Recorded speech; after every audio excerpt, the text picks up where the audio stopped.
Hi friends, कैसे हैं। आज हम बात करेंगे उस इंडस्ट्री के बारे में जिसमें काफ़ी अच्छा इन्वेस्टमेंट चल रहा है। हम बात करेंगे उस इंडस्ट्री के बारे में जिसमें एफपीआई यानी कि फॉरेन जो इन्वेस्टर्स हैं उन्होंने भी अच्छा खासा अभी रिसेंटली पैसा इन्वेस्ट किया है। हम बात करेंगे उस इंडस्ट्री के बारे में जिसमें रिसेंटली अगर स्टॉक्स को देखते हैं अच्छा खासा रिटर्न दिया है। अगर इस इंडस्ट्री के दिग्गज की बात करें तो उसकी वजह से जो उसके यूजर्स हैं वो थोड़े अभी नाखुश हैं। हम बात कर रहे हैं टेलीकॉम इंडस्ट्री के बारे में, यानी कि जियो की बात कर ले या एयरटेल की बात कर ले। इन्होंने रिसेंटली अपने टैरिफ कार्ड को बढ़ाया है। जब भी कोई कंपनी अपने प्रोडक्ट या सर्विसेज का प्राइस बढ़ाती है तो उसके जो यूजर्स होते हैं उनको तो अच्छा नहीं लगता है, क्योंकि उनको ज़्यादा प्राइस देना पड़ता है। लेकिन अगर कोई कंपनी अपने प्रोडक्ट या सर्विसेज के प्राइस बढ़ा रही है तो ज़रूर से ज़रूर उस कंपनी के लिए और उसके इन्वेस्टर्स के लिए अच्छी बात हो जाती है, क्योंकि उससे ही उनकी प्रॉफिटेबिलिटी बढ़ती है। बट हम इन कंपनी के बारे में एनालिसिस नहीं करें, क्योंकि ये ऑलरेडी बहुत बड़ी कंपनीज हो चुकी है। मैं जो बहुत बड़ी कंपनीज होती है उनमें इन्वेस्ट करने में थोड़ा सा इंटरेस्टेड कम रहता हूँ।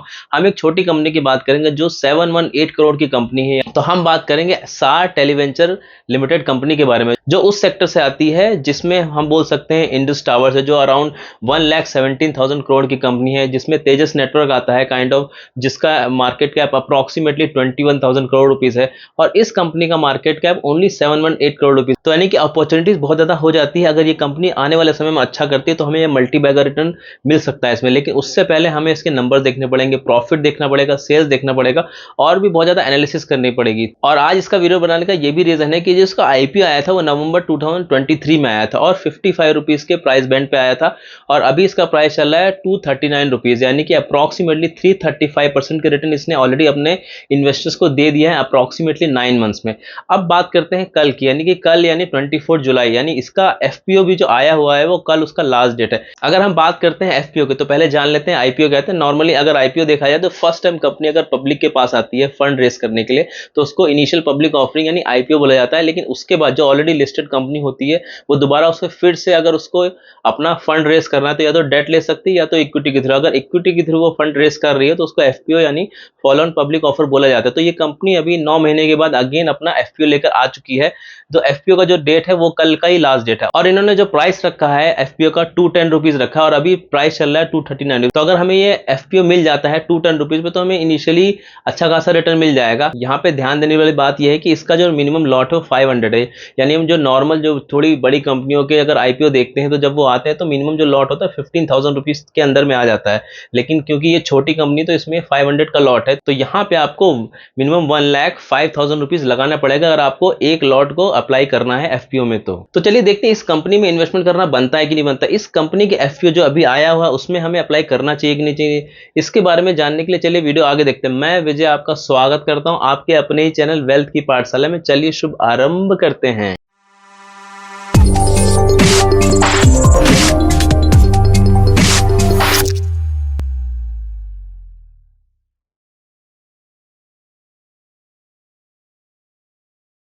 तो अगर हम सार टेलीवेंचर की बात करते हैं तो ये कंपनी स्टार्ट हुई थी 2019 में, यानी कि एक नई कंपनी है ये जिसने अपने इन्वेस्टर्स को ऑलरेडी अच्छा खासा रिटर्न दे चुके हैं। इस कंपनी के काम को हम 3 पार्ट्स में डिवाइड कर सकते हैं। पहला, ये टावर को लगाती है, उसको कमीशनिंग करती है।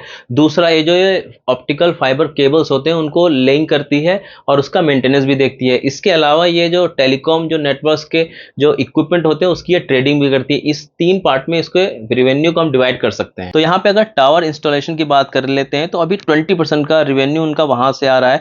फाइनेंशियल 23 में 64% का जो रेवेन्यू आ रहा है वो फाइबर केबल लेइंग से आ रहा है और 16% का जो रेवेन्यू है ट्रेडिंग एक्टिविटीज से आ रहा है जो नेटवर्क इक्विपमेंट में ये लोग करते हैं। इसके अलावा अगर जियोग्राफिकल रेवेन्यू बाइफिकेशन देखते हैं तो वेस्ट बंगाल, बिहार, यूपी, पंजाब, हिमाचल प्रदेश, अंडमान, उड़ीसा, झारखंड, चंडीगढ़ में इनकी प्रेजेंस है। इनके अगर कस्टमर्स की बात करते हो तो डेफिनेटली जो जियो है, एयरटेल है, वोडाफोन है, बीएसएनएल, ये इनके मेन क्लाइंट्स हैं। इसके अलावा भी और कुछ क्लाइंट्स को सर्व करती है।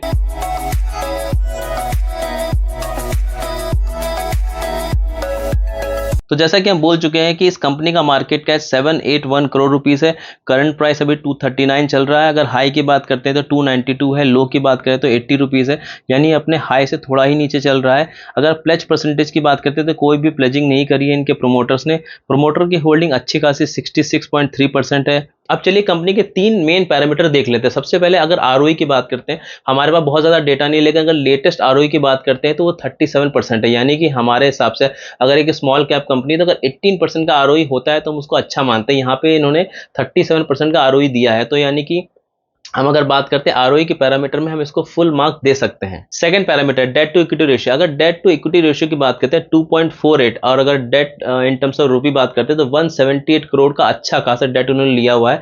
तो यहाँ पे हम बोल सकते हैं कि नॉर्मली अगर 1 से नीचे डेट टू इक्विटी रेशियो होता है तो उसको थोड़ा ठीक ठाक माना जाता है, लेकिन यहाँ पे डेट के केस में बोल सकते हैं इसके लिए थोड़ा निगेटिव बात हो जाती है। थर्ड पॉइंट प्रॉफिट टाइम, अगर प्रॉफिट टाइम देखा है नहीं 21, 23, 24, अगर फाइनेंशियल ईयर देखते हैं तो 0, 0 और 4 और 16, यानी अगर हम FY23 से FY24 देखते हैं तो 4 करोड़ से बढ़ के 16 करोड़, यानी कि 4 टाइम्स करके दिया। 4 टाइम्स करने में तो कई कंपनी को 6 to 7 ईयर हो जाता है, लेकिन क्योंकि ये छोटी कंपनी है बट उसके हिसाब से इन्हें अच्छा खासा परफॉर्मेंस दिखाया, और इसी के हिसाब से इसके कंपनी का स्टॉक रिटर्न भी हम देख सकते हैं कि अराउंड 9 मंथ्स में 335% का इस कंपनी ने रिटर्न दिया अपने इन्वेस्टर्स को। अब अगर हम कंपनी की सेल्स देखते हैं तो 21 से 24 का डेटा अगर देखा जाए तो 22 में 400% की ग्रोथ, देन 540% की ग्रोथ, देन 288% की ग्रोथ, यानी जो नंबर दिखा है वो बहुत ही एक्सेलेंट है। इसी के चलते हम बोल सकते हैं कि इन्होंने 9 मंथ्स में अच्छा खासा रिटर्न दिया है अपने इन्वेस्टर्स को।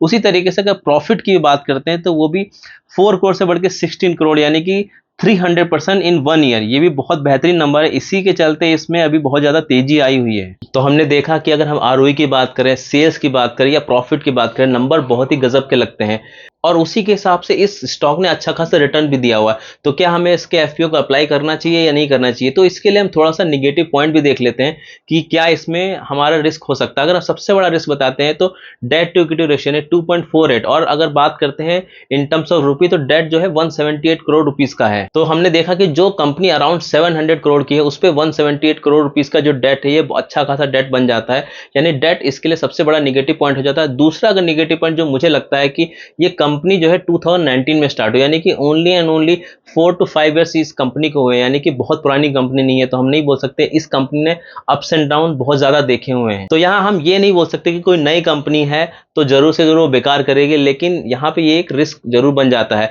लेकिन अगर हम इसके और थोड़ा सा डिगिंग करते हैं, हम जाके देखते हैं इनके प्रमोटर कौन है, तो जो उसके प्रमोटर हैं उनका अगर कंपनी की बात करते हैं तो वो 2010 में वो कंपनी स्टार्ट हुई थी। तो यानी कि जो प्रमोटर्स हैं उसके पास तो अच्छा खासा एक्सपीरियंस है। अगर कंपनी के वैल्यूएशन की बात करते हैं तो 46 का उसका पी है, बट मुझे लगता है छोटी कंपनी में हमको 46 का पी या 70 का पी, 80 का पी बहुत ज्यादा भी ध्यान नहीं देना चाहिए। क्योंकि अगर हम प्रॉफिट की बात करें, जो कंपनी 4 करोड़ से 16 करोड़ एक साल में जाती है, यानी अगर परसेंटेज टर्म में देखा या टाइम्स के टर्म में देखा 4 गुना प्रॉफिट कर दिया है, तो वो अपना 100 पी या 150 पी भी होता है तो उसको तुरंत से तुरंत वो कम कर सकती है, क्योंकि उनमें अच्छी खासी ग्रोथ दिखा दी है उन्होंने इस कंपनी ने। नाउ कंक्लूजन, अगर देखा जाए तो इसके नंबर देखा जाए, चाहे प्रॉफिट देखते हैं, सेल्स देखते हैं, ये सारे नंबर बहुत अच्छे खासे लगते हैं। तो ऐसी ग्रोथ कंपनी को हम इग्नोर तो नहीं कर सकते, बट हमें यहाँ पे ये देखना चाहिए कि डेट भी इसका बहुत बड़ा हुआ है। तो इसको देखते हुए ही आप अपना एनालिसिस कीजिए और उसके हिसाब से डिसीजन लीजिए। अगर आपने सिर्फ और सिर्फ इस वीडियो के बेसिस पे इन्वेस्टमेंट कर लिया तो आपके पास एक कन्विक्शन होना चाहिए। कल के लिए अगर ये 20 से 30% डाउन हो भी जाती है तो आपको ऐसा नहीं लगना चाहिए कि मैं फंस गया हूं।